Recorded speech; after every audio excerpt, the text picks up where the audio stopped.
我係李奧。今次滑雪呢，我哋去到一個日本好靚嘅雪山，就係叫喺白馬村入面嘅 Cortina 雪場。咁入面係一個好靚嘅樹林啦。今次我哋就去挑戰個樹林啦。咁呢個呢，就叫做樹林嘅滑走啦 ，tree run。咁我諗需要一啲相關嘅經驗啦，咁同埋需要一啲反應敏捷嘅 turning 啦，咁先可以喺樹林入面暢通無阻咁樣滑嘅。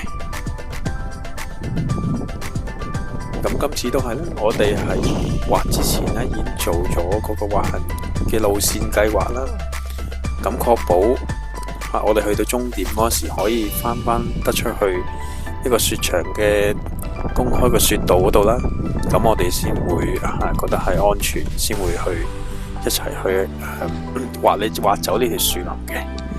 咁我哋一行有幾個人啦，咁互相大家照顧下啦，咁樣去到一部分呢，我哋就會停低等其他人嘅。咁呢個係我哋喺滑野雪嗰陣時呢，係一定係要去計劃去做嘅，就唔可以一個人走咗去唔理其他人嘅。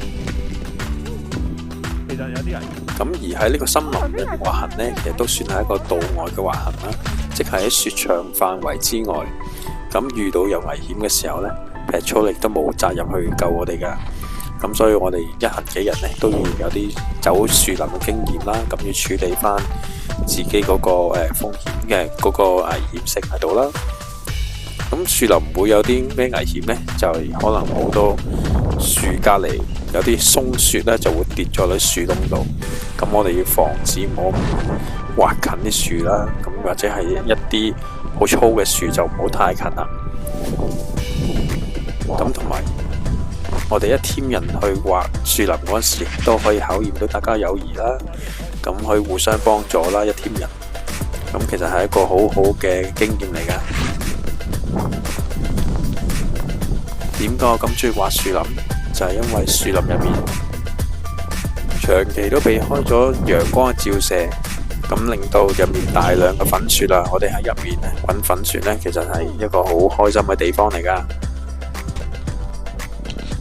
同埋我哋都享受喺樹與樹之間穿過嘅快感啦，同埋一齊去搵出路嗰種開心嘅感覺。因為人類自古以來都有一個探索天性嘅探索呢，會帶俾人一個快感啦。咁我哋探索未知未來啦，亦都係人嘅天性嚟嘅。咁所以我哋喺呢個活動之中呢，就可以體驗到啦。咁喺我哋今次去呢日本白馬村Cortina雪場啦，入面亦都有幾片大樹林係俾我哋去穿梭嘅，咁亦都好安全嘅。因為Cortina雪場嗰個路線比較簡單啦，咁樹林啦亦都係背向太陽，咁成日都唔會俾太陽曬到啦。